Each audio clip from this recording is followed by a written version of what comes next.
Yesus Kaulah Raja dalam hidup, berkuasa berjaya untuk selamanya. Hanya Kau Tuhan, sumber kekuatan, kuasa-Mu tercurah bagiku senantiasa. Dengan-Mu Tuhan, ku kan berjalan dari kemuliaan sampai kemuliaan selamanya.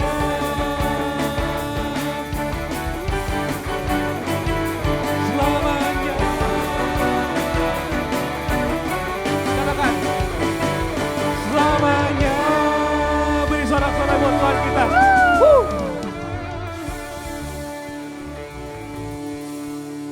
Teman-teman berbahagia, amin. Mari kita nyanyikan satu pujian.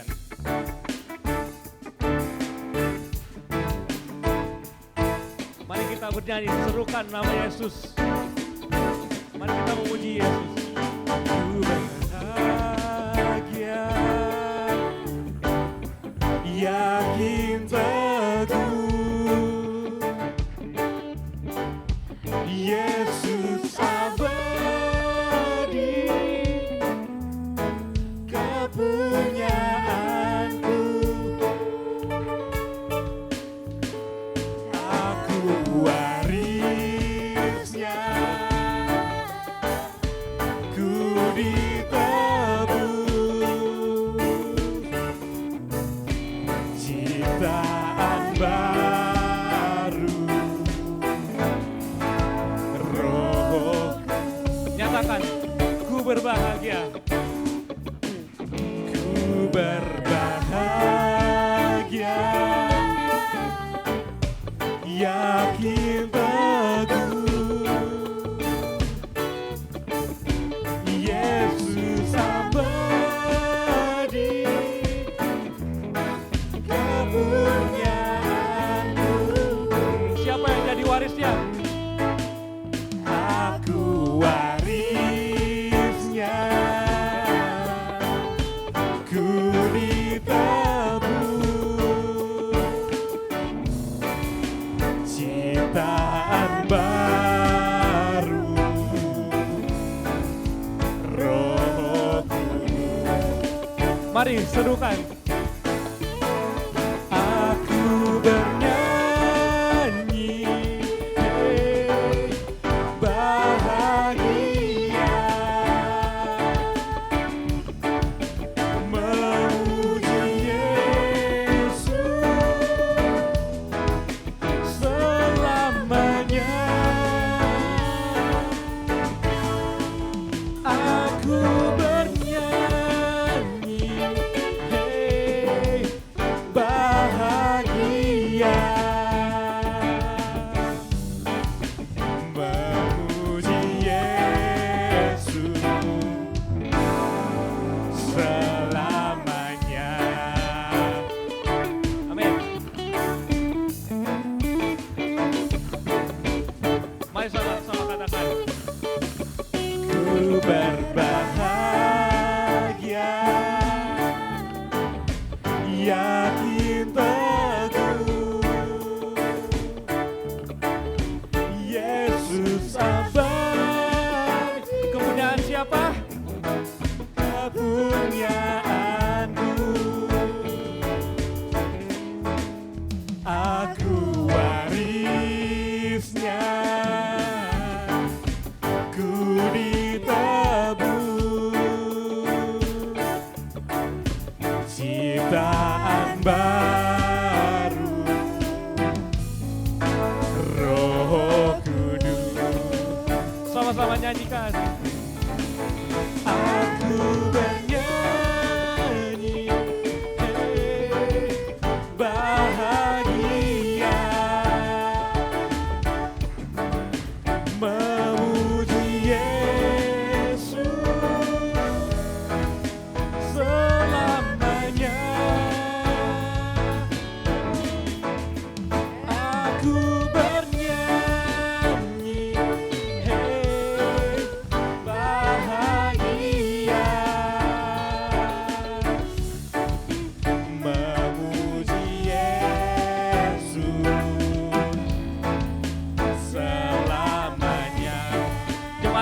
katakan. Aku bernyanyi bahagia memuji Yesus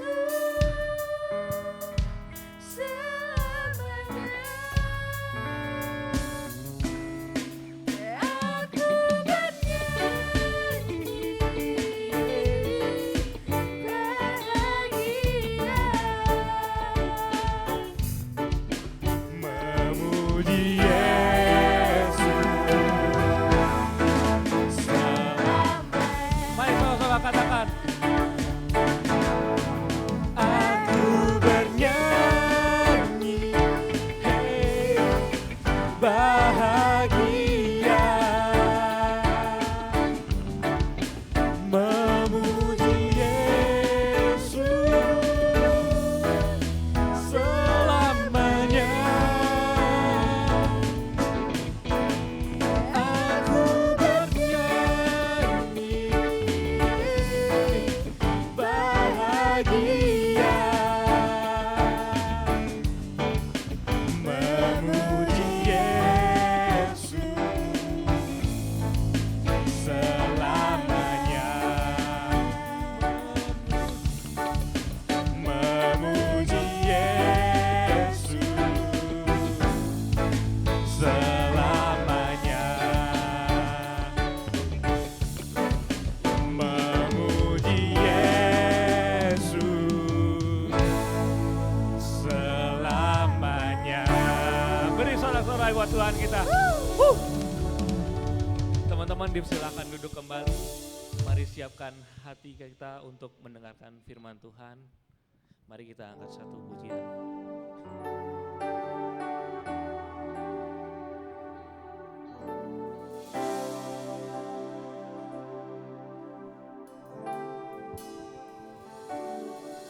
Hatiku mau menyembahmu, jiwaku merindukan Yesus. Hanya Kau Tuhan dan Rajaku, ku sembah Kau Allahku.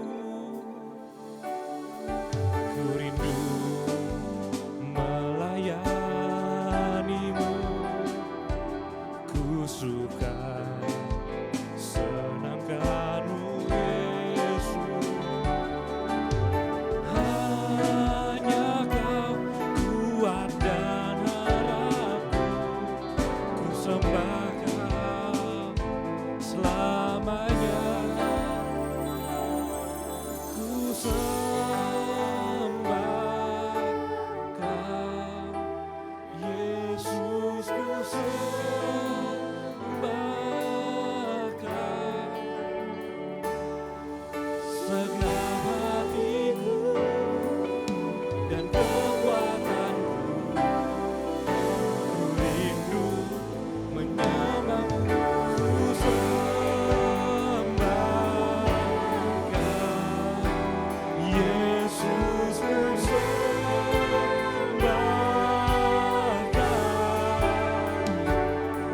segenap hatiku dan kekuatanku.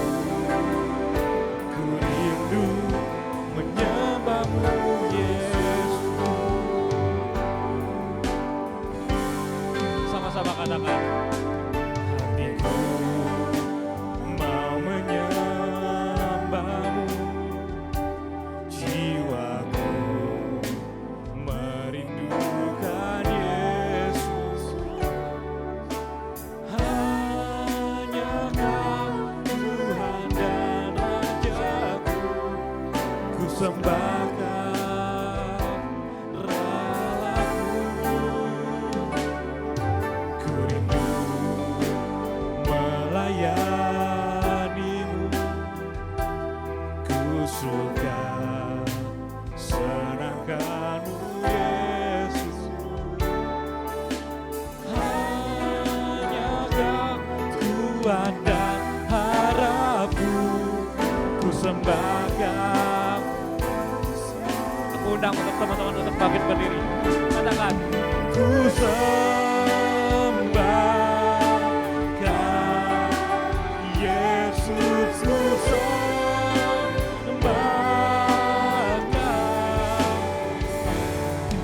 segenap hatiku dan kekuatanku. Ku rindu menyembahmu, ku sembah. Nyatakan dengan imanmu.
Yesus ku segenap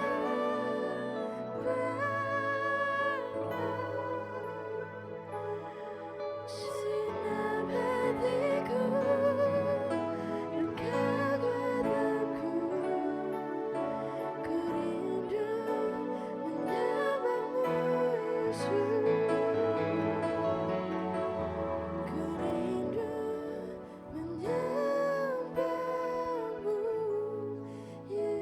Yesus.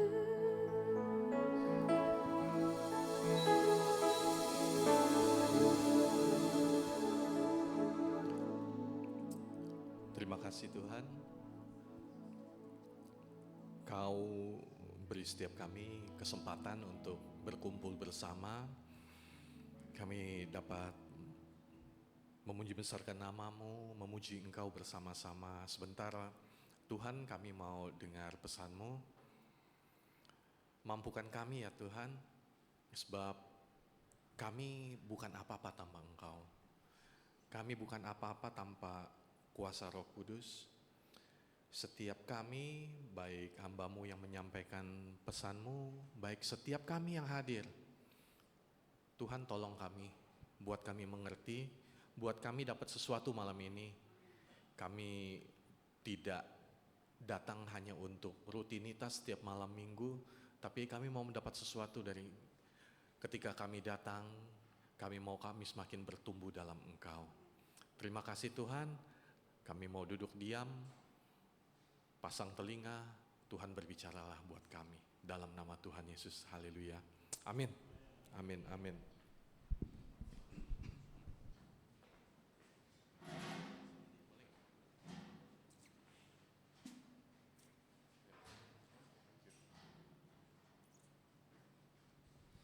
Kalau ibadah hari Sabtu, khotbahnya harus di bawah.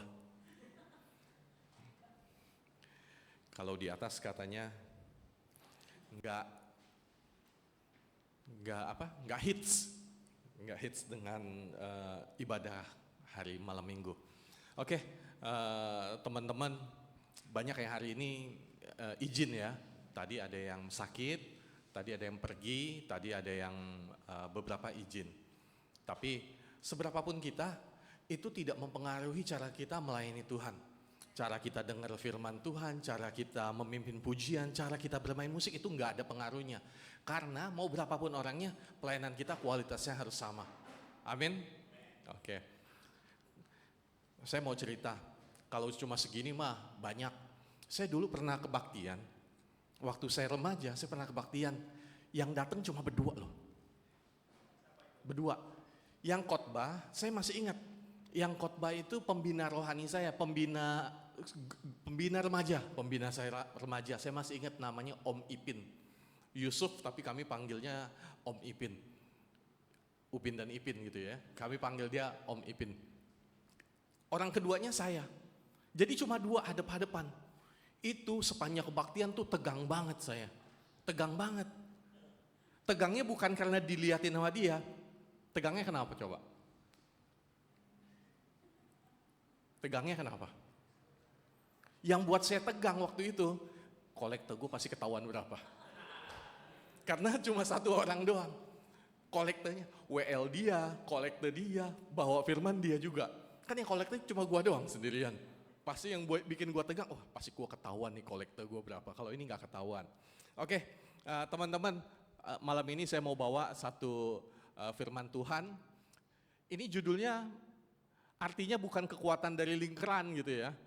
Kita bukan belajar fisika, diameter berapa. Tapi kekuatan dari suatu lingkaran pertemanan. Kalau ngomong soal pertemanan, seru banget ya, seru banget. Mau yang masih SMP, sini nggak ada yang SD kan, masih SMP, SMA, kuliah, bahkan sampai saya kalau kita ngomong soal pertemanan tuh seru banget. Kenapa? Teman kita ada yang konyol, betul ya? Ada yang nggak nyambung, ada yang rese, ada yang nggak jelas, betul ya? Saya mau ajak kita nonton satu video, jangan diganti-ganti, susah ntar.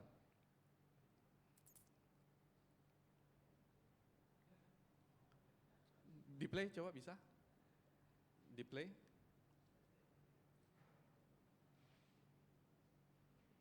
Coba play.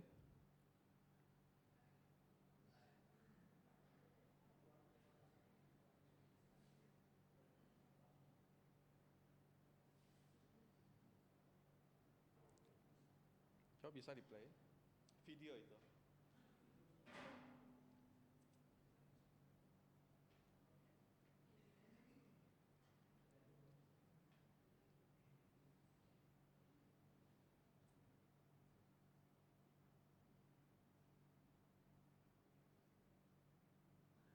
Oke, kasih suara.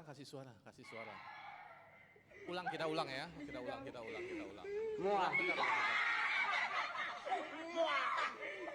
Ulang, coba. Ya. Mungkin di antara kita ada yang pernah nih ngalamin kayak gini ya, disengin sama teman. Coba. I miss you.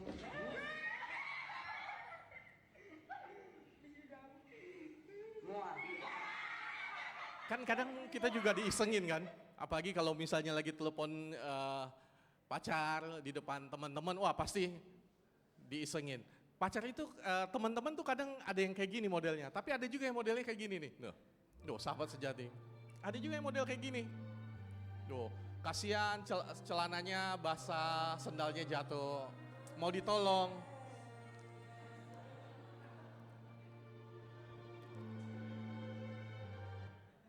Teman ada juga yang nggak jelas, betul ya, teman-teman kita ya. Teman-teman kita ada yang juga nggak jelas. Dan Pena pernah bilang gini, show your friends and I will show your future. Kekuatan pertemanan tuh gede gitu. Dia bilang, tunjukkan temanmu, gue bakal tunjukin masa depanmu. Jadi kekuatan pertemanan itu sampai mempengaruhi masa depan. Dari teman-teman tadi kita yang konyol, teman-teman yang suka ngeledekin, teman-teman yang gak jelas sekalipun, orang-orang yang ada di sekitar kita yang dekat, circle kita, itu menentukan loh masa depan kita. 1 Korintus 15 ayat 33 bilang kayak gini, hafal semua. Janganlah kamu sesat, pergaulan yang buruk merusak kebiasaan yang baik. Ini bukan cuma ngomong soal di dalam gereja. Ini bukan hanya ngomong soal orang Kristen. Kalimat ini pertama kali muncul di Alkitab. 400 tahun sebelum Alkitab ini ditulis, penyair, filsuf dari Yunani udah tulis ini gitu. Bahwa jangan kamu sesat, pergaulan yang buruk merusak kebiasaan baik. Jadi kalimat pergaulan yang buruk merusak kebiasaan baik ini udah menjadi satu padanan umum, bukan hanya ngomong soal ini menjadi keyakinan orang Kristen, menjadi keyakinan semua orang bahwa pergaulan yang buruk merusak kebiasaan yang baik. Nah, coba kita lihat. Ini contoh. 1 week in Thailand. 1 month in Thailand. Sawadika. 1 year in Thailand. Kita mungkin ngelihat ini lucu, nggak sepenuhnya benar, tapi nggak sepenuhnya juga salah. Kita kalau berada di satu lingkungan, kemungkinan besar kita tuh bisa dipengaruhi gaya hidup kita, gaya berbicara kita, apa yang kita percayai itu bisa dipengaruhi. Dalam Alkitab kita lihat Raja Salomo itu mulai memerintah. Dari sejak lahirnya pun udah bagus. Ketika dia memulai memerintah, bagus juga. Kita lihat dalam 1 Raja 11 ayat 1 sampai 2 saya bacakan. Ini di akhir-akhir dari Raja Salomo. Adapun Raja Salomo mencintai banyak perempuan asing, di samping anak Firaun, ia mencintai perempuan-perempuan Moab, Amon, Edom, Sidon dan Het. Padahal tentang bangsa-bangsa itu, Tuhan telah berfirman kepada orang Israel, janganlah kamu bergaul dengan mereka, dan mereka pun janganlah bergaul dengan kamu. Sesungguhnya mereka akan mencodongkan hatimu kepada Allah-Allah mereka. Hati Salomo telah terpaut kepada mereka dengan cinta. Kita melihat, Salomo pun kalau teman-teman bilang, gua mah kebal, gua mah mau di lingkungan kayak gimana, gua gak akan berubah. Mau di lingkungan yang Kristen gua juga kuat, di lingkungan yang nggak bener gua juga oke, ikut-ikut teman yang brengsek-brengsek pun gua masih oke. Teman-teman ingat gitu, Raja Salomo bapaknya tuh Raja Daud, kurang apa coba? Mereka ngikutin Taurat luar biasa, dia aja bisa berubah loh. Yang awalnya orangnya sangat mengikuti firman Tuhan, sampai Tuhan bilang Salomo ini orang yang paling berhikmat. Di akhir hidupnya bisa loh dia salah pergaulan. Apalagi kita teman-teman, kita perlu waspada. Lalu pertanyaannya, apa yang harus kita lakukan? Apa yang harus gua lakukan agar tidak masuk dalam pergaulan yang buruk? Tadi kita udah lihat, di antara teman-teman kita, yang gak jelas, yang jelas juga ada, yang konyol juga ada. Terus kita lihat lagi, Salomo yang segitu dahsyatnya, segitu luar biasanya, bisa salah juga loh. Terus apa yang harus kita lakukan? Pertama, teman-teman, memilih teman yang gak toksik. Memilih teman yang gak toksik, itu yang pertama. Kita lihat apa kata Amsal. Amsal 13 ayat 20, teman-teman lagi baca Amsal ya. Lagi sedang baca Amsal ya. Amsal 13 ayat 20 bilang gini, siapa bergaul dengan orang bijak menjadi bijak. Tetapi siapa berteman dengan orang bebal menjadi malang. Amsal 22 ayat 24 sampai 25, jangan berteman dengan orang yang lekas gusar. Jangan bergaul dengan seorang pemarah, supaya engkau jangan menjadi biasa dengan tingkah lakunya dan memasang jerat bagi dirimu sendiri. Firman Tuhan bilang kayak gitu. Siapa bergaul dengan orang bijak menjadi bijak, tetapi yang berteman dengan orang bebal menjadi malang. Lalu, teman, kita harus milih-milih teman dong. Saya mau ngajak kita melihat bahwa membeda-bedakan teman dan memilih teman itu berbeda loh. Membeda-bedakan teman dan memilih teman itu berbeda. Membeda-bedakan teman juga gini nih, gua mau berteman sama orang yang satu suku. Gua mau berteman sama orang Batak aja, yang di luar Batak gua nggak mau. Sini lagi, gua mau berteman sama orang Pontianak aja, orang Chinese. Kalau bukan, gua nggak mau. Gua mau berteman sama orang Melayu aja. Kalau bukan Melayu, gua nggak mau. Itu membeda-bedakan teman. Atau gua mau berteman sama orang yang punya mobil, sama orang yang keren, sama orang yang punya duit. Itu membeda-bedakan teman. Tapi memilih teman itu berbeda. Memilih teman itu kita menentukan siapa, di mana, sama siapa kita memilih orang tersebut untuk kita bisa curhat, untuk kita bisa cerita, untuk kita bisa bersama-sama tanpa memandang apakah dia orang kaya, apakah dia orang biasa, apakah sekolahnya di sekolah ini, apakah sekolahnya sekolah itu, apa dia lulusan SMA, lulusan SMP, keluarganya di mana, tinggalnya di mana. Kita tetap berteman sama dia. Itu artinya kita memilih teman, bukan membeda-bedakan teman. Jadi malam hari ini khotbahnya bukan suruh teman-teman membeda-bedakan orang. Wah, gue gak mau berteman sama si ini atau dengan si itu karena dia gak bawa mobil, dia gak bawa motor. Bukan. Kita memilih teman bukan berdasarkan apa yang dia punya. Tapi kita memilih teman yang gak toksik. Itu. Oke, 5 menit. Semua bawa handphone ya, teman-teman bawa handphone ya. Bawa handphone ya. Buka notes, ada notes kan ya? Ada notes kan di handphone ya? Ada notes, Android atau iPhone kan ada notes. Ayo di notesnya buka, kita kan gak perlu pakai kertas ya, gak perlu pakai kertas. Coba tulis, teman-teman tulis 2 nama sampai 5 nama. Orang yang paling dekat, orang terdekat kalian. 2 nama sampai 5 nama. Nggak mungkin cuma punya 1 atau 0 kan, gue nggak punya teman nggak nulis, nggak juga. Minimal ada 2 lah, atau 5, jangan tulis sampai 10 atau 15. Ya, kita kerjakan ini dengan cepat, 5 menit kita kerjakan totalnya. Tulis 2 sampai 5 di notes. Cukup? Udah? Orang dekat itu gimana sih? Kita menghabiskan waktu banyak sama dia. Teleponan kah, WA kah, cerita kah, ngobrol kah. Kalau kita ada masalah, kita hubungin dia. Kalau kita diputus pacar, atau kita mau deketin cowok, mau deketin cewek, kita nanya sama dia, si ini enak, si ini orangnya gimana, si itu orangnya gimana, itu teman dekat. Udah? Udah ya? 2 sampai 5. Oke. Di bawahnya tulis hal-hal positif.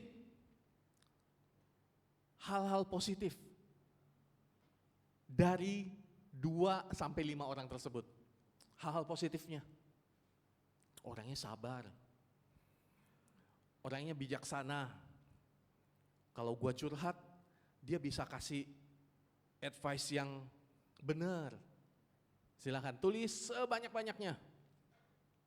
Sebanyak-banyaknya.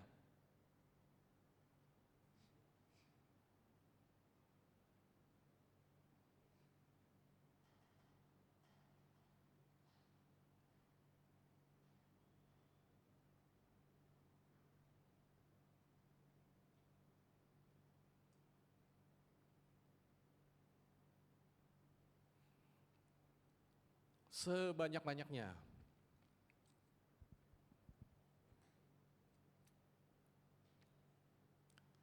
Cukup atau butuh tambahan waktu? Coba diingat-ingat. Coba diingat-ingat. Positifnya apa lagi ya? Positifnya apa lagi?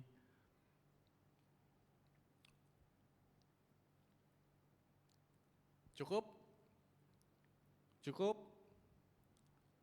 Oke, kasih spasi, kasih kolom, turun lagi ke bawah. Di notes-nya turun lagi ke bawah. Sekarang tulis hal-hal negatifnya. Ini orang cepat marah, gitu. Ini orang pendendam, tulis. Ayo tulis negatifnya. Dari 2 sampai 5 orang tersebut.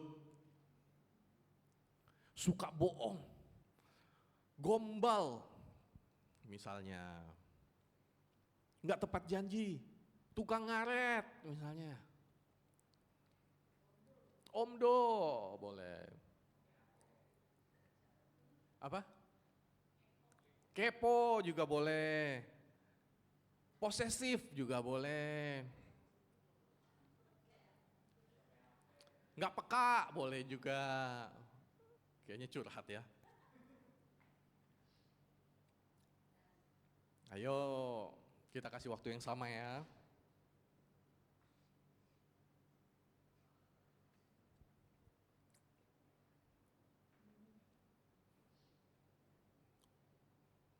Cukup? Cukup? Cukup teman-teman? Cukup ya? Banyakan positifnya apa negatifnya? Positif. Banyakan positif apa negatifnya? Positifnya. Ada yang banyakan negatifnya enggak? Ada enggak? Ada enggak teman-teman sini yang tadi menulis banyakan negatifnya daripada positifnya? Enggak apa-apa, enggak disuruh maju kok. Terus kalau suruh maju nanya namanya siapa dia? Enggak akan ditanya namanya siapa. Ada enggak yang banyakan negatifnya? Enggak ada ya, banyakan positifnya. Artinya teman-teman dalam lingkungan yang kondusif, dalam lingkungan yang enggak toksik. Kalau banyak negatifnya, itu red flag. Artinya teman-teman berada dalam lingkungan yang toksik. Ya, syukur nggak ada yang banyak negatifnya. Oke, yang pertama memilih teman yang nggak toksik. Yang kedua, miliki kelompok untuk bertumbuh. Miliki kelompok untuk bertumbuh. Mazmur 1 ayat 1 sampai 3, berbahagialah orang yang tidak berjalan menurut nasihat orang fasik, yang tidak berdiri di jalan orang berdosa, yang tidak duduk dalam kumpulan pencemooh, tetapi yang kesukaannya Taurat Tuhan dan yang merenungkan Taurat itu siang dan malam. Ia seperti pohon yang ditanam di tepi aliran air, yang menghasilkan buahnya pada musimnya dan yang tidak layu daunnya. Apa saja yang diperbuatnya berhasil. Kumpulan, bicara soal kumpulan, komunitas, kelompok. Kalau kita berada di kelompok pencemooh, habis. Tapi kalau kita berada dalam kelompok bukan pencemooh, tetapi yang kelompok yang kesukaannya Taurat Tuhan, kita akan seperti pohon yang ditanam di tepi aliran air. 1 Timotius 2 ayat 22. Sebab itu jauhilah nafsu orang muda, kejarlah keadilan, kesetiaan, kasih dan damai bersama-sama dengan mereka yang berseru kepada Tuhan dengan hati yang murni.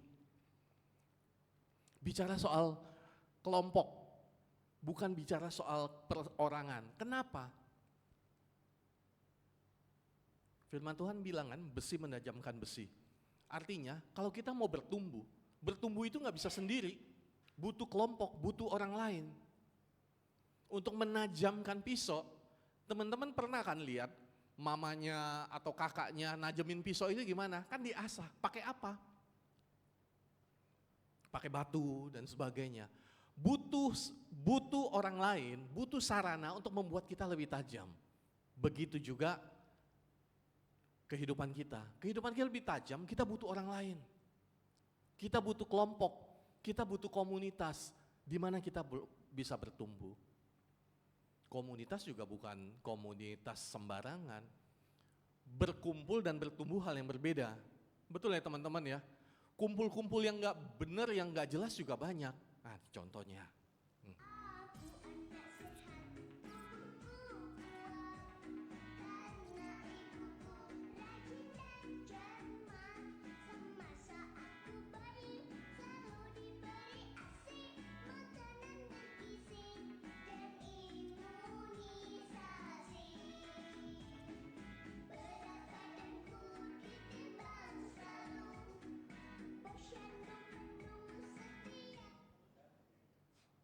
Kalau cuma berkumpul, kayak gini juga berkumpul, bener gak? Jumlahnya berapa? Berkumpul. Tapi apakah bertumbuh? Generasi emas 2045, kayak gini. Teman-teman juga akan jadi generasi emas 2045. Ketika 2045 umurnya berapa? 45. Yang lain 30, itu kan usia-usia produktif. Apakah kita mau mempersiapkan diri seperti itu, generasi emasnya seperti itu? Enggak kan? Kita harus cari komunitas di mana kita tuh bertumbuh. Kelompok berkumpul itu bukan sembarang kumpul, tapi kita harus berkumpul di mana kita bisa bertumbuh.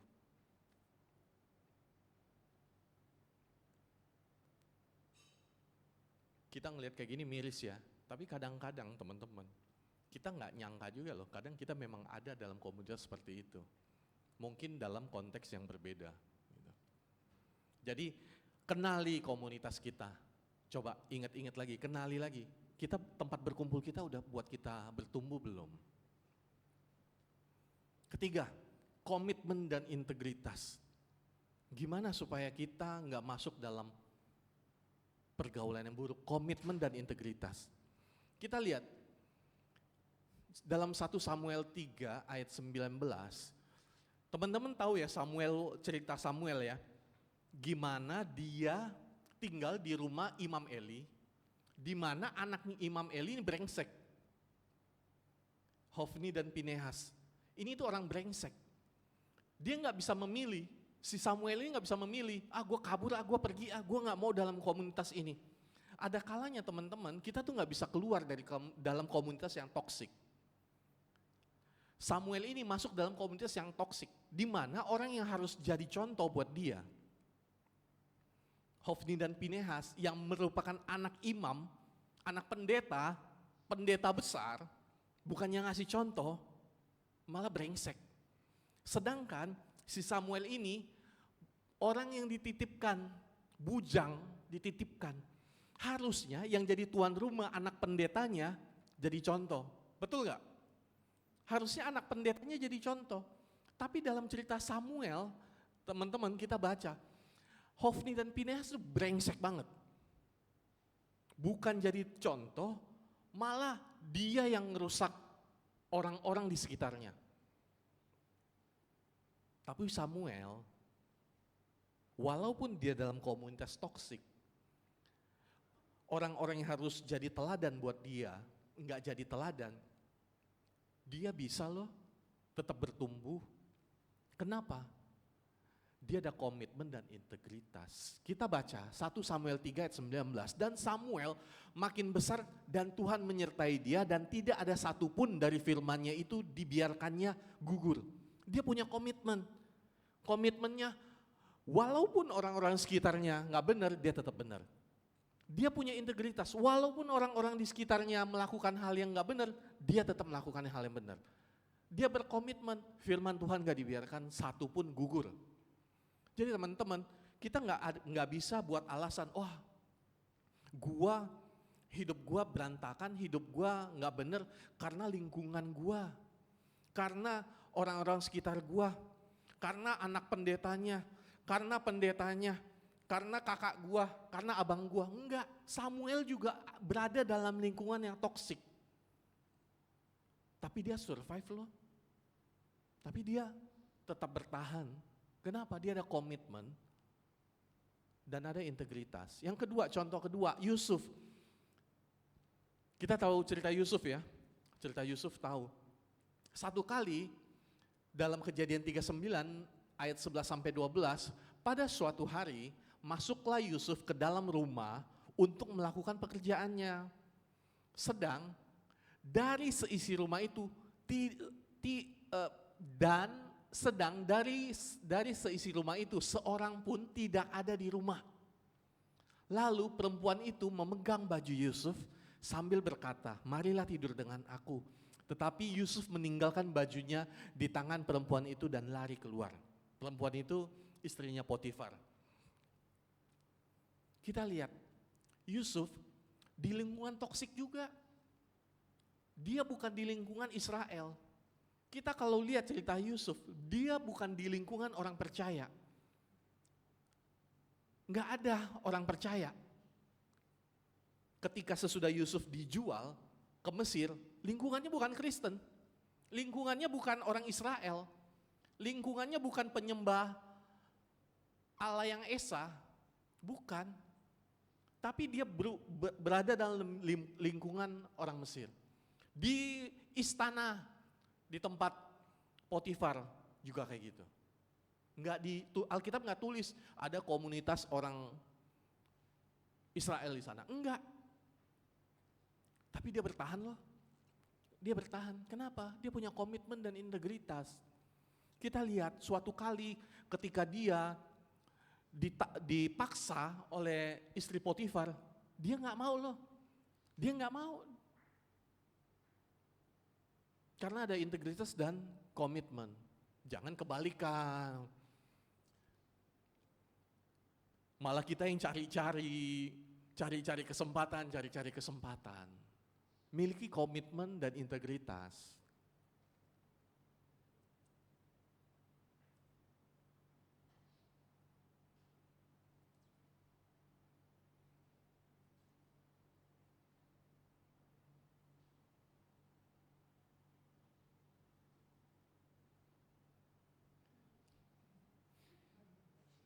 Oke teman-teman, Winnie the Pooh, ada yang suka Winnie the Pooh?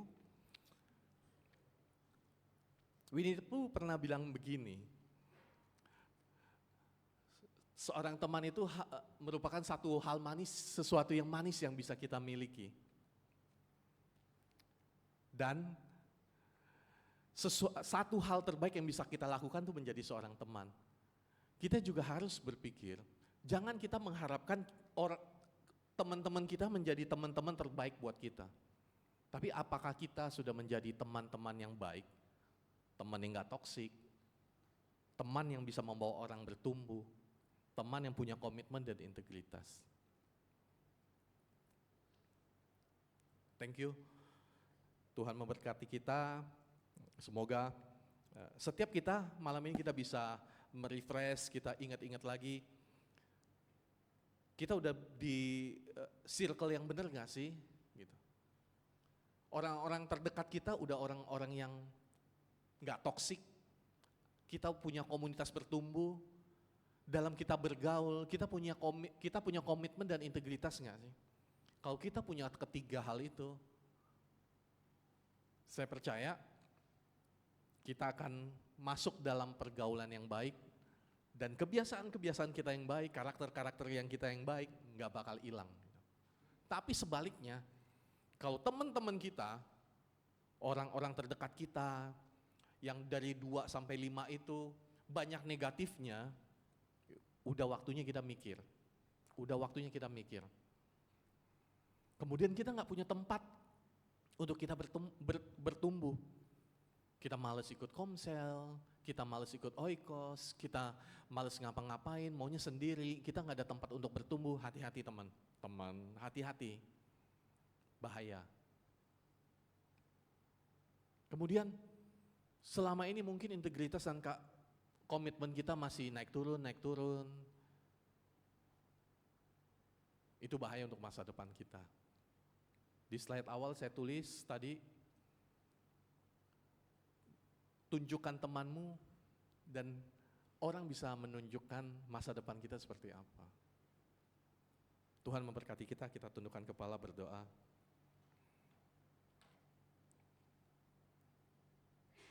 Tuhan tolong kami, setiap kami dalam masa muda kami, banyak hal yang belum kami mengerti, banyak hal yang kami pergumulkan. Tuhan tolong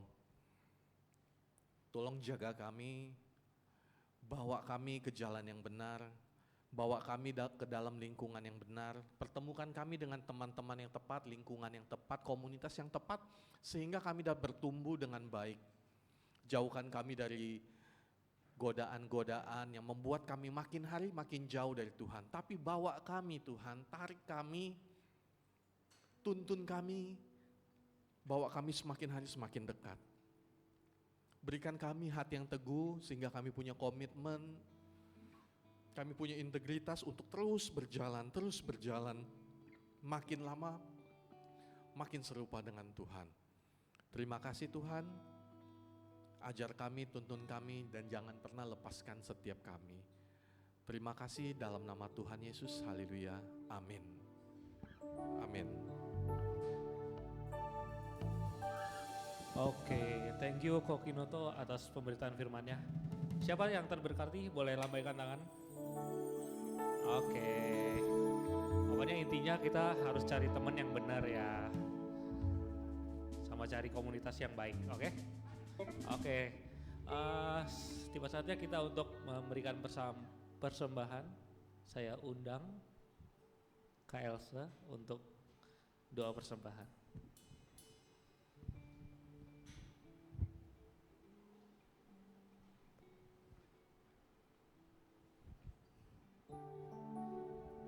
Mari teman-teman kita bersatu di dalam doa. Tuhan, terima kasih untuk firman yang disampaikan oleh hamba-Mu. Biarlah firman ini terus tertanam, bertumbuh dan berbuah di setiap hati kami ya Tuhan.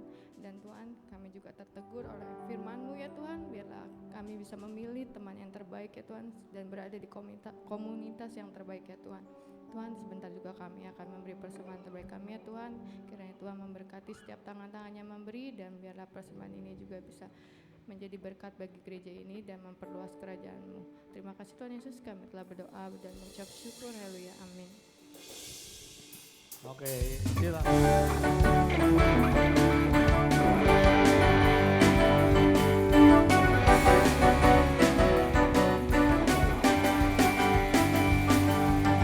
Tak pernah ku ragu akan kesetiaan-Mu, Kau pegang hidupku. Sepenuh jiwaku ku yakin dan percaya, Kau tuntun langkahku. Saya undang teman-teman untuk bangkit berdiri. Berkuasa berjaya untuk selamanya, hanya Kau Tuhan, sumber kekuatan. kuasa-Mu tercurah bagiku senantiasa. Dengan-Mu Tuhan, ku kan berjalan dari kemuliaan sampai kemuliaan selamanya. Oke. Ibadah kita sudah selesai, saya undang hambanya untuk doa berkat.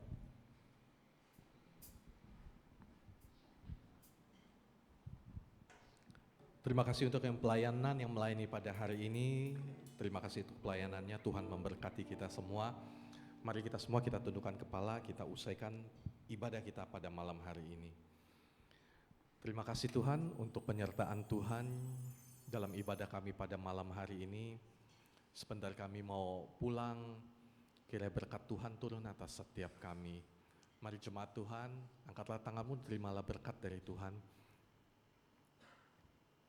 Tuhan memberkati engkau dan melindungi engkau. Tuhan menyinari engkau dengan wajahnya dan memberi engkau kasih karunia. Tuhan menghadapkan wajahnya kepadamu dan memberi engkau damai sejahtera.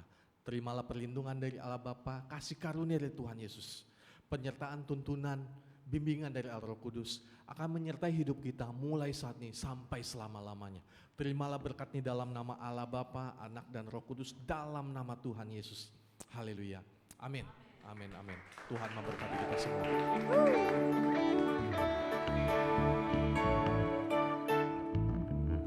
Selamat hari Sabtu, Tuhan Yesus memberkati.